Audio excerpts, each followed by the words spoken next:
8:45 de la mañana. Es el momento de la entrevista central del Despertador. Pero miren, señores, vuelve Diego Pesqueira a la vocería de la Policía Nacional. Increíble, ¿verdad? Bueno, yo creo que él podrá decir un récord Guinness. No, él podrá decir, yo soy imprescindible para esa institución. Parece. Hasta ayer en el Ministerio de Educación, no sabemos cuál va a ser entonces el nuevo vocero del Ministerio de Educación, pero parece que no puede vivir la comunicación sin Diego en la Policía Nacional. Increíble. Bueno, mucha suerte, Diego Pesqueira, en esta nueva etapa. En esta nueva etapa, en la misma casa. Exacto. Bueno, señores, vamos a hablar, obviamente, de lo que ha ocurrido el domingo pasado con las elecciones municipales. En el día de hoy vamos a tratar el tema con uno de los vicepresidentes del Partido Revolucionario Moderno, ex miembro de la Junta Central Electoral. Eddie Olivares está con nosotros, a quien agradecemos que haya aceptado, como siempre, muy amablemente, la invitación a conversar con El Despertador. Buen día, Eddie. Buen día, Rosa, Ana Mitila. Para mí un gratísimo placer conversar con el país a través de ustedes, que tanto quiero. Lo veo muy sonriente, ¿eh? La verdad es que el que gana es el que goza. Está gozando usted, Eddie. Definitivamente. Pero los resultados electorales sobrepasaron sus expectativas. Nosotros teníamos calculada por encima de 115 alcaldías. Bueno, al final han sido 122, pero el cálculo estuvo un poquitito por debajo, pero sí estábamos convencidos de que ganaríamos además las principales plazas. El Distrito Nacional estuvo definido hacía mucho tiempo, con el triunfo de Carolina, que terminó en 62. Igual en el caso de Santo Domingo Este, que mucha gente no creía que íbamos a ganar días antes, ya semanas antes, 2, 3 semanas, Dio Astacio estaba con un triunfo amplio, asegurado, tal y como ocurrió. Y Santiago, sabíamos también que ganaríamos, pero habíamos calculado un 55% aproximadamente. Santo Domingo Oeste estaba definido con un triunfo amplísimo, y Santo Domingo Norte, que era la joya de la corona de la oposición, sobre todo del presidente Fernández, también estábamos convencidos del triunfo, estábamos ya seguros del triunfo. Realmente para mí la sorpresa principal fue la Romana, donde a última hora nosotros presentamos a Kerry Metivier, que fue un buen director del Distrito Municipal Caleta, y luego ya cerrando lo presentamos como candidato a alcalde y ganó con un 50%. Para mí esa fue la verdadera sorpresa. ¿Y cómo podemos entender lo que ocurrió en San Juan, donde ustedes perdieron, a pesar de que vaticinaban que Janoy Sánchez, por su partido, primera vez que pierde, y por el PRM, de una manera aplastante, haya perdido frente a Lenín de la Rosa? Bueno, en San Juan perdimos el municipio cabecera, pero ganamos casi todos los demás municipios, cosa que no había ocurrido hacía muchos años. Y ganamos también la mayoría de los distritos municipales. Es decir, ganamos la mata de una manera amplia. Eso no había ocurrido hacía mucho tiempo. De modo que en la provincia fue un gran triunfo, Pero no excepto ganaron San Juan de la Maguana. bueno, pero La joya ganamos. de la corona. Pero Ah, dicen que el senador Félix Bautista tiene mucho que ver con el triunfo bueno, de la oposición. bueno, ¿Qué usted opina? yo creo que en la Romana, nuestra candidata, buena alcaldesa, llevaba varios años En en San la Juan. alcaldía, en San Juan, En perdón, San Juan. Pero miren, en San Juan pienso que Lenin era un muy buen candidato. un buen perfil y bueno, resultó que ganó. De todas formas, hay un mensaje de este proceso que debe preocupar mucho a Félix Bautista. Sin lugar a dudas, el resultado de la provincia fue un resultado nefasto para el Partido de la Liberación Dominicana, para Fuerza del Pueblo también, que es fuerte en la provincia.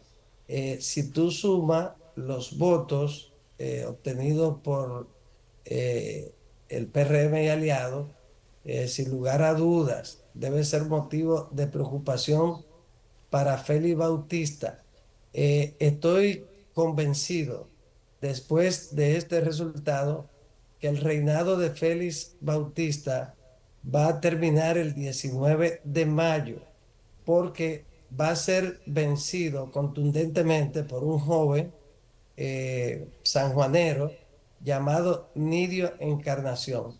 Félix Bautista debe preocuparse por el resultado del domingo y Nidio Encarnación seguir trabajando fuerte para derrotar a Félix Bautista el 19 de mayo.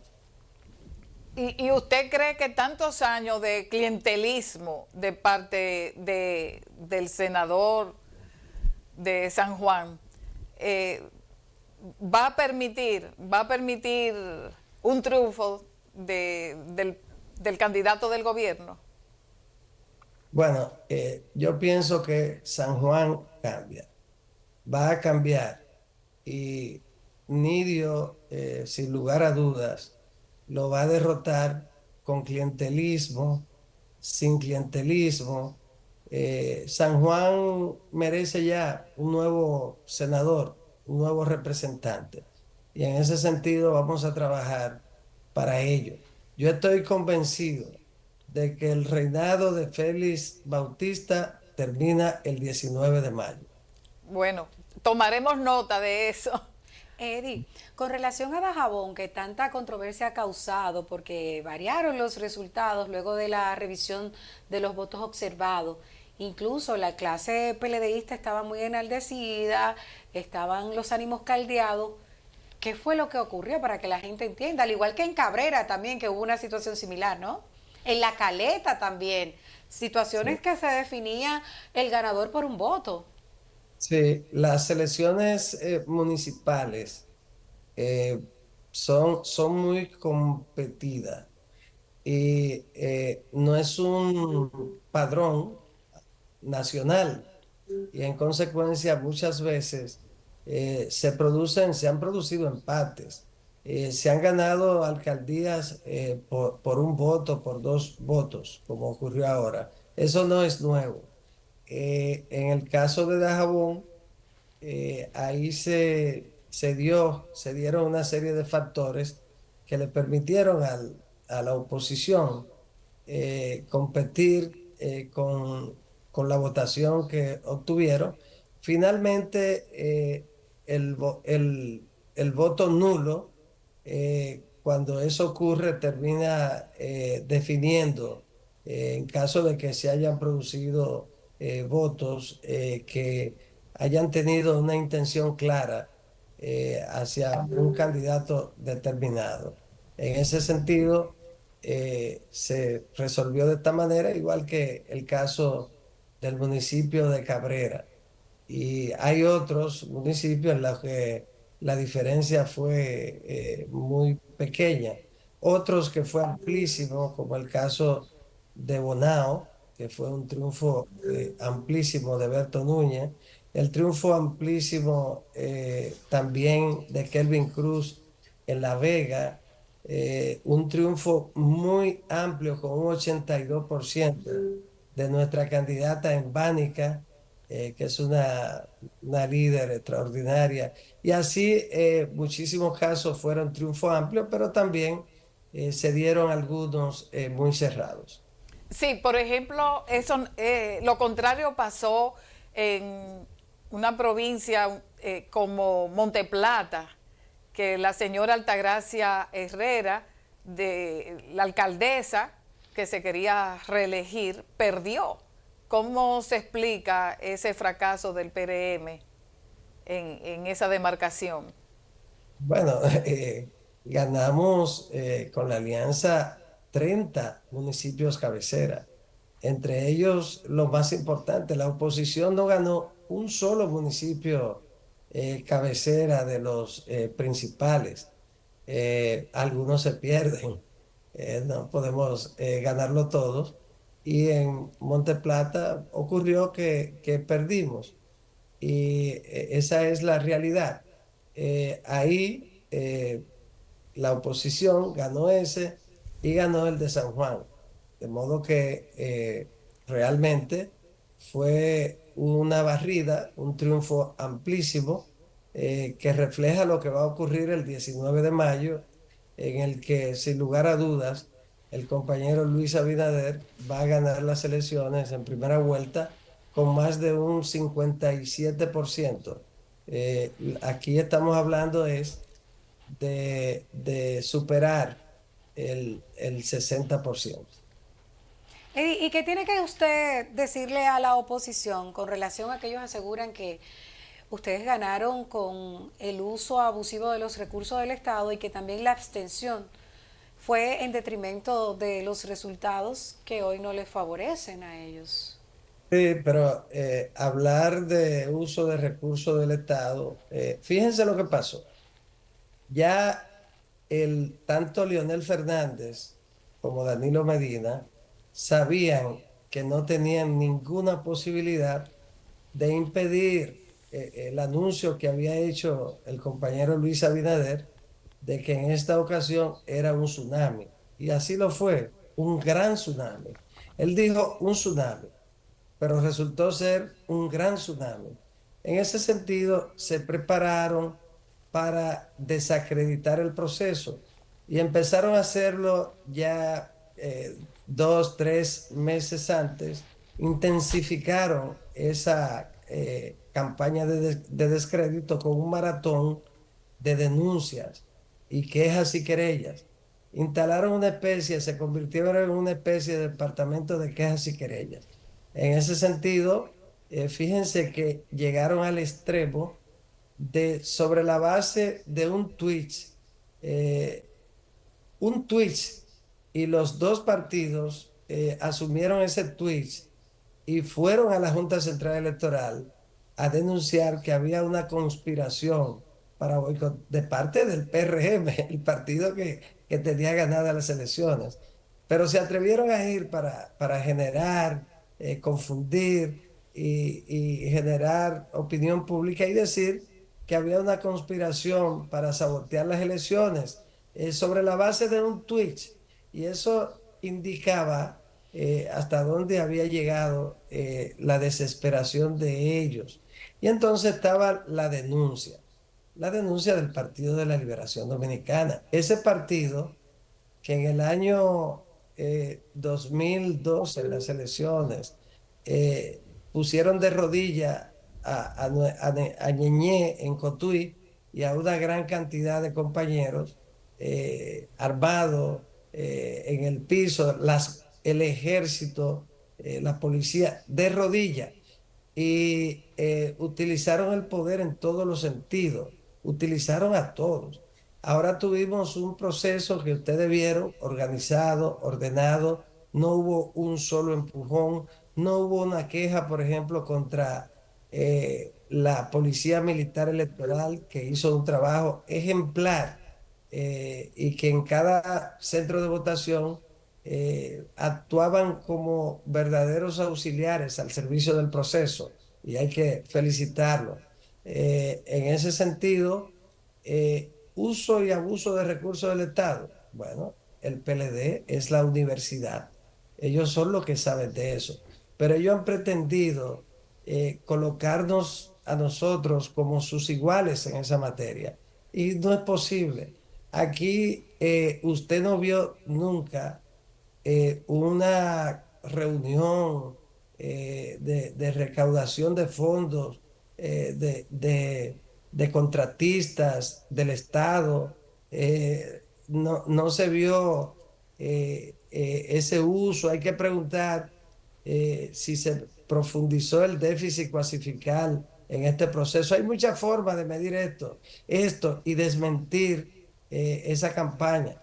Por ejemplo, en el 2012, que fueron las elecciones en las que se abusó del recurso del Estado como en ninguna otra, se utilizaron, y eso lo dijeron los dirigentes de Fuerza del Pueblo, se usaron 60.000 millones, y lo avanzó el propio Fernández en un video que presentaron, 60.000 millones para ganar las elecciones. El presidente 40 Medina. mil, creo que fueron 40.000. En el video donde aparece Leonel Fernández, Sí, sí, él decía que tenía 40.000 para utilizarlo para es ganar las verdad. elecciones.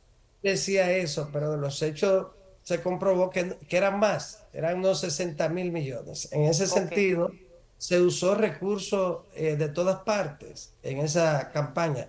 Fue algo avasallante, demoledor, y algo que ellos hacían siempre después de las 12 del mediodía. En el 12, eh, todo indicaba, las encuestas a boca de urna, no soy yo que lo estoy diciendo, eso está ahí, las encuestas a boca de urna dieron ganador al PRD con un 51,8%, algo así, a la una. Luego se lanzaron a la calle, usaron al sector de Miguel Vargas, que en ese momento era presidente del partido, y usaron todos los recursos y compraron a todo el mundo y sacaron de la calle usando la Fuerza Armada a los dirigentes del partido y ganaron con todos los recursos del mundo, recursos de aquí, recursos de Brasil, recursos de todos lados. Y eso ocurrió en el 8. En el 8 fue Danilo Medina, quien en las elecciones internas, yo la recuerdo muy bien porque estaba en la Junta y le di un seguimiento. En ese proceso, el presidente Medina dijo aquella frase célebre: me venció el Estado. Y luego más adelante en las elecciones siguieron usando los recursos así. En el 16 igual. En el 20, bueno, el 20 es reciente. Ustedes vieron en medio de la pandemia cómo fue que se usaron los recursos del Estado. Eso Sin está embargo, ahí. Eddie, Participación Ciudadana en su informe explica que ciertamente hubo compra de cédulas y que el oficialismo, además de los otros partidos mayoritarios, se prestaron a este tipo de irregularidad. Mire, en esta parte de uso de recursos, eh, yo menciono estos casos porque hay que recordarlo, pero no para justificarlo. Yo lo menciono porque no necesitamos justificarlo. No ha habido unas elecciones más íntegras que las que recién pasaron. Y le he dado un seguimiento, he estudiado todas las elecciones. Estas son las únicas elecciones en la historia democrática del país en la que es el partido de gobierno el que plantea el debate del cumplimiento de los cuatro pilares básicos de la integridad electoral establecidos en la Constitución: la objetividad, la libertad, la transparencia y la equidad. En esos dos aspectos trabajamos. Fíjese, al final, usted se va a encontrar por primera vez con que un gobierno, un presidente, remite una circular a todas las instituciones públicas, firmada en este caso por doña Milagros Ortiz Bosch y el Contralor General de la República, advirtiendo que bajo ninguna circunstancia se podían utilizar recursos del Estado. Un hombre serio, sano. Pero el eh, tema Pero de la compra de cédula, Eddie, que no fue al punto, me lo evadió un poquito, que Participación Ciudadana desde el mismo día de las elecciones está diciendo que incurrió el PRM en su mayoría, luego el PLD y la Fuerza del Pueblo. O sea, esa práctica irregular que todavía sigue en el corazón de los partidos actuales. la compra de cédula ya no es tan efectiva como en el pasado, pero no me refiero a estas elecciones, me refiero a que hace mucho tiempo, porque tú compras una cédula y el tipo te la vende y hay tiempo de tú sacar. tu duplicado y votar. Y hay gente que puede tener 2 y 3 cédulas y vender una. La oposición dice que ustedes compraron 600.000. Bueno, Iván Lorenzo dice. bueno, Iván Lorenzo, mi amigo Iván Lorenzo puede decir cualquier cosa. Cualquier denuncia de Iván Lorenzo es una denuncia exagerada. Cuando él dice 100, es uno, posiblemente. De todas maneras, no hay una prueba. Dígale que presente una prueba, una sola prueba. Ahora, yo sí puedo presentar una prueba. En el caso de Cabrera, que es la única persona detenida por compra de cédula, esa está ahí. Ustedes vieron el video. SIN lo presentó el ¿De qué video partido es? del PLD o Fuerza del Pueblo, de la oposición. Esa es la única. Busca el video Sí. donde aparece esta persona detenida, con las cédulas ahí y con el dinero. Sí, Y Eddie eso, Olivares, eso era volviendo público, otra vez a los eso era público, pero no existe una sola evidencia de compra de cédula de parte de nosotros, ni tampoco eso se planteó nunca, tampoco en ningún tipo de orientación a los compañeros, eso se planteó, tampoco creemos en eso, tampoco eso incide tanto como dicen, eso no es verdad, ya eso no incide, porque alguien por ahí puede comprar una, dos, tres cédulas en un municipio para que alguien no vote por un candidato, porque sí, tampoco tú compras el voto, porque el que va a votar no puede demostrarte que votó, porque se crearon mecanismos para que eso no ocurriera. Es sí, decir, Eddie Olivares, volviendo otra vez a los recursos del no, Estado. no, pero yo quiero decir, eso de la compra de cédula sigue siendo un mito. Yo no entiendo cómo a alguna gente le han dado esa relevancia. La compra de cédula va a definir un municipio importante, pero Sí, para eso tendría que estar comprándose en todas las compraventas y los colmados y en todas partes para que tenga un efecto. Ahora, nosotros de ninguna manera participamos ni planificamos compra de cédula y de recursos no hablemos porque los PLDistas y los fuercistas sí tienen recursos para comprar y sí, son pero los que lo volviendo hicieron. a los recursos del Estado, el aumento del presupuesto, en el presupuesto para el acápite de Subsidios. publicidad y propaganda del gobierno ha aumentado a niveles increíbles. Pensábamos que en un gobierno del PRM no iba a seguir los pasos del PRD, del PLD en ese uso de la propaganda desde el gobierno. Bueno, yo pienso que son temas que técnicamente podrían explicarse y demostrarse que eso no es así. Por primera vez, un presidente también regula el tema de la publicidad. Vamos a ver los resultados luego. Mire lo que pasa. Aquí el PLD y Fuerza del Pueblo, derrotados de una manera ampliamente, necesitaban justificar la derrota y se dedicaron a desacreditar el proceso porque estaban perdidos. Y no voy a decir aquí que no tienen calidad moral para hacerlo, y es verdad. Ellos han pretendido arrastrarnos hacia lo que ellos hicieron toda la vida y no podrán. Usted no recuerda que una de las de los éxitos que ellos mostraban en los procesos electorales era que después tenían unos padroncillos para después de las 12 del mediodía de cada jornada electoral salir a comprar a todo el que no había ido a votar. Eso era parte. Ahora, nunca se controlaron los recursos como ahora. Mencione un solo caso. Mencióneme un solo caso de uso de vehículos en esa etapa de la campaña, del Estado en la campaña. Nunca se había producido unas elecciones en las que se controlara tanto los recursos del Estado. Ahora, hay que buscar la forma de empañar el proceso. Vamos a esperar cuando los organismos especializados hagan los estudios sobre la integridad electoral.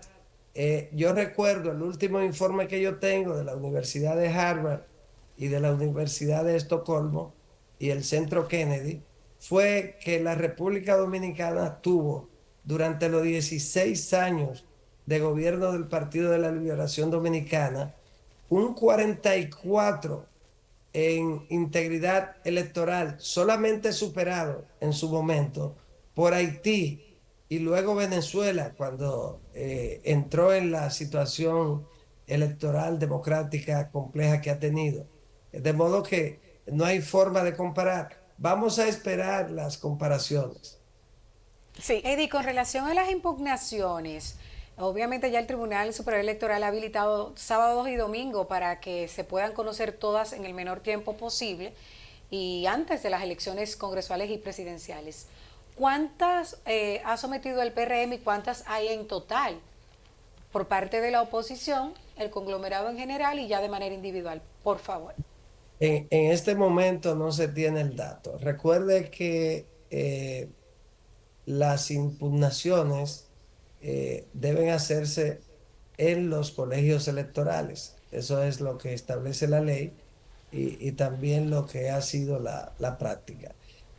Si usted no impugna en el colegio electoral, entonces, salvo un fraude escandaloso, no habría la posibilidad de una revisión.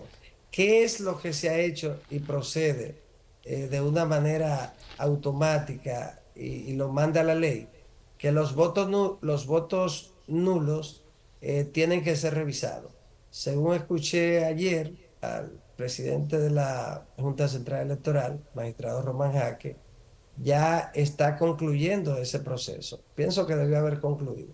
Ahora bien, en lo relativo a las elecciones a través del voto preferencial de los regidores y vocales, por la complejidad que eso implica, a veces la diferencia de voto muy cercana, entonces se generan algunos contenciosos electorales que terminan en el Tribunal Superior Electoral. Vamos a esperar, saber, eso va a ocurrir, pero en este momento no tenemos la cantidad de casos. sí. Olivares, varios sectores, varios obispos y otras voces notables de la sociedad dominicana se han referido a la necesidad de volver a reunificar las elecciones. ¿Qué usted piensa al respecto? ¿Aguanta República Dominicana todo el costo? Aunque usted ha dicho que es mucho menor que en el pasado, el costo de unas elecciones, pero sigue siendo una carga pesada para el Estado. ¿Cuántas escuelas, cuántos hospitales se podrían construir con el costo de estas elecciones? ¿Usted favorece o no que se reunifiquen? Yo no la veo tan pesada porque sí entiendo que hay que tratar de reducir los gastos en la campaña y sobre todo para garantizar que haya equidad en la competencia, que no gane solo quien tenga mucho dinero. Pero lo que tiene que ver con la organización de los procesos, no lo veo así tampoco. Por ejemplo, si la carga resultara muy pesada y estuviésemos gobernados por una dictadura, al final de cuentas esas escuelas eh, no estarían funcionando ni dando el resultado requerido. La democracia no tiene precio porque solo se valora cuando se ha perdido. En todo caso, la oposición de repente ha descubierto en estas elecciones, después de haber gobernado 16 años, que existe la abstención electoral.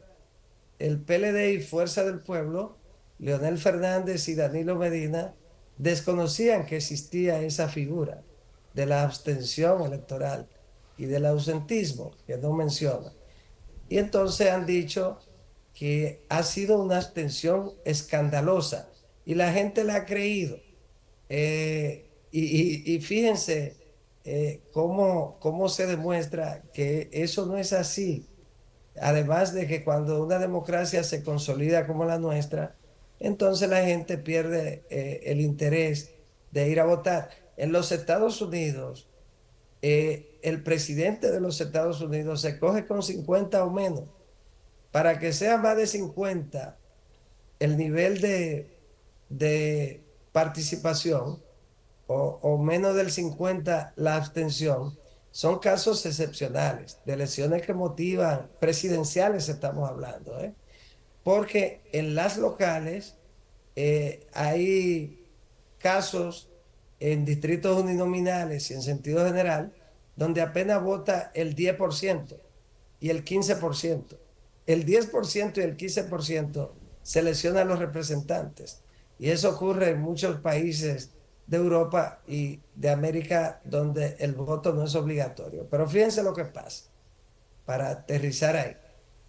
En el 94, el doctor Peña Gómez, después de la crisis generada por el fraude mediante el cual le fue arrebatada la presidencia en una estrategia aplicada por el Partido Reformista en complicidad con el Partido de la Liberación Dominicana, y en esas elecciones con el fraude comprobado, el doctor Peña Gómez, en la reforma del 94, propuso la separación de las elecciones y realizarla a medio término, es decir, a mitad de mandato.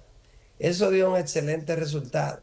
Permitió que los barrios que nunca habían sido atendidos tuvieran aceras, contenes, calles, etcétera, cada 2 años, que fueran atendidos por los gobiernos y las alcaldías.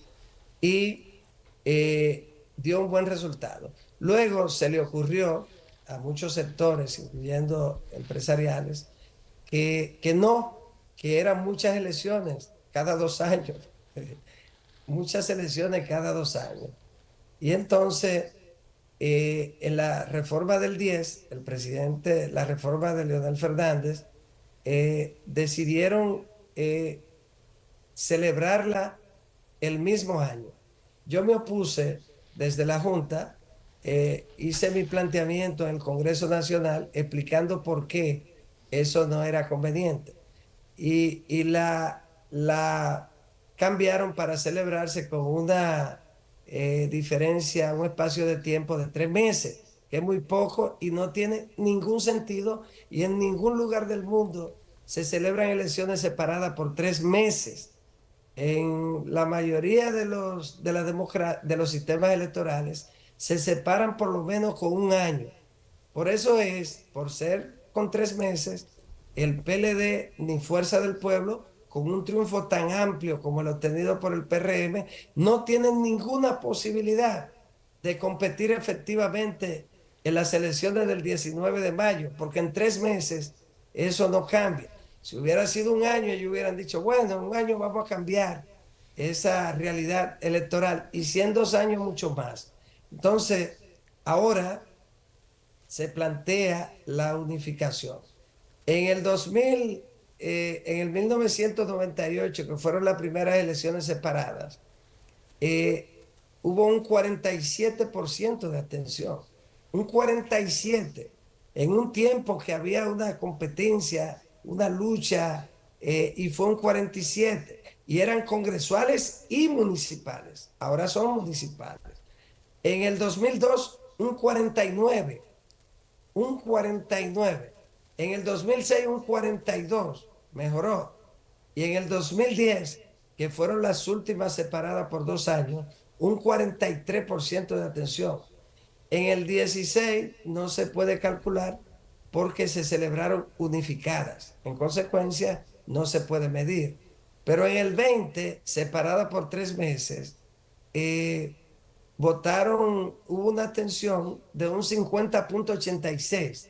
Usted dice, bueno, la pandemia y todo eso, no. Ahí había una motivación especial de la gente por la pandemia y por la suspensión de las elecciones. Y ahora, fíjense el mito, cómo se desmonta el mito de la justificación del PLD y Fuerza del Pueblo, que descubrieron la abstención ahora, de 8.105.151 electores.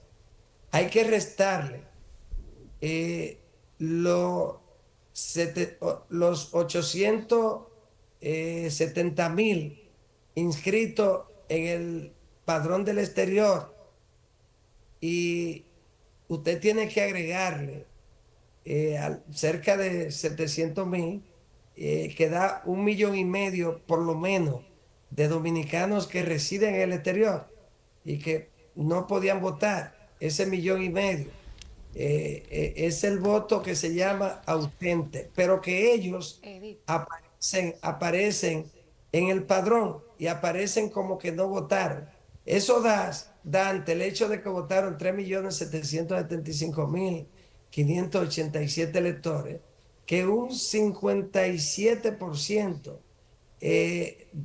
votaron de la totalidad de integrantes hábiles del padrón y residentes, un 57% de participación y apenas un 43% de abstención, que es la más baja en América Latina, la más baja, la de nosotros.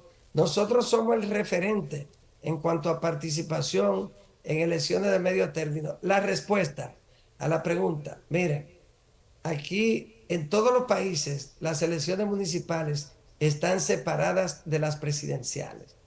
Ese sería un retroceso, volver a unas elecciones de profundo arrastre, a celebrarse en un solo día, con la complejidad del voto preferencial en el nivel congresual, si eso ocurriera, y en el nivel de regidores y en el nivel de vocales. Sería una situación sumamente compleja que no le conviene al montaje del proceso, al órgano electoral, y que es un retroceso. Eso no está ocurriendo en ningún lugar de América Latina. Las elecciones son separadas. Edith, Ahora, lo que que no tenemos entiendo que es, irnos, perdone que le interrumpa, finalmente, porque ya tenemos que irnos, hace ratito ya que estamos tomando tiempo de la segunda hora, la Junta Central Electoral ha dado un plazo a los partidos políticos para la presentación de alianzas, será para, en lugar de mañana, para el próximo 27 hasta las 5 de la tarde. ¿Hay posibilidad de que se adhieran otras entidades políticas al PRM o ya ustedes están listo y servido con relación a las alianzas para las presidenciales y congresuales? Y si usted ve el escenario idóneo para que la Fuerza del Pueblo y el PLD consoliden aún más la alianza que ya previamente tenían de manera parcial. bueno, a nosotros no nos preocupa la alianza entre Fuerza del Pueblo y el Partido de la Liberación Dominicana. Esa es una alianza ilógica, como se ha demostrado. El Partido de la Liberación Dominicana quedó en segundo lugar, esa es la verdad. Van a reivindicar ese segundo lugar, tanto en votos como en cargos obtenidos. Esa es la verdad. No sabemos lo que ocurrirá entre ellos. Sin embargo, nosotros no tenemos ninguna preocupación. Luis va a ganar con cerca de un 60% o va a superar el 60%. Eso es seguro. De modo que no nos preocupa. Si van unidos, yo pienso que mucho más cómodo para la Junta Central Electoral contar los votos. De modo que si lo hacen mejor. De todas formas, nuestra alianza se mantiene igual Tienen y 22 entidades políticas, ¿no? pero podría aumentar en algo. Podría ¿Podría aumentar. aumentar? Podría ser que un partido, qué sé yo, podría ser. Pero es una alianza muy grande, es la más grande de la historia de la República Dominicana. De Sí, modo que sí, una nosotros cosa. ya estamos preparados. Sí. Por favor, antes de irnos, usted se une a Víctor de Asa, presidente de FEDOMU, de la Federación de Municipios, para que todos los candidatos del Perdomo es PRM... Kelvin Cruz, él es de la Liga. Sí. Víctor de Asa de la Sí, Liga. tienes razón. Bueno, lo que están llamando es que todos los candidatos, que ya sea que perdieron o sea que ganaron, retiren de las calles y de las carreteras de República Dominicana sus respectivas vallas, cartelones, etcétera, etcétera. Porque la contaminación visual nos ahoga. ¿Qué dice el PRM al respecto? Es así, tanto los alcaldes deben hacerlo, y qué bueno que Víctor haya hecho ese llamado como autoridad que es, y que los ganadores también contribuyan para que empiecen a hacer el ejercicio de sus nuevas funciones, y los que están reelectos con mucho más razón. No se justifica que no se retiren toda la publicidad que ya no tiene sentido a partir de ahora. Veo el ejemplo del compañero Divo Astacio, que desde ayer o antes de ayer, desde el lunes, tenía preparadas brigadas para salir a retirar la publicidad, no de él, toda la publicidad en Santo Domingo Este. Así debe hacerse en cada uno de los 158 municipios y los 235 distritos electorales. Avanzamos, tenemos una democracia que se va consolidando y que es un referente en América Latina. Hay que demostrarlo en los hechos también. Bueno, muchas gracias, Eddie. Se nos quedan muchos temas pendientes, pero el tiempo se terminó. Por ejemplo, las observaciones de la OEA y otras. Y de participación ciudadana. Bueno, algunas fueron Observadores tratadas. nacionales e internacionales que han hecho algún tipo de recomendaciones, no solo a la Junta, sino también a los partidos políticos. Gracias a Eddie Olivares, Sí. quien es vicepresidente del Partido Revolucionario Moderno, por estar con nosotros en la entrevista central del día de hoy. Gracias, Eddie. Gracias. Vámonos con Linda Cortorreal.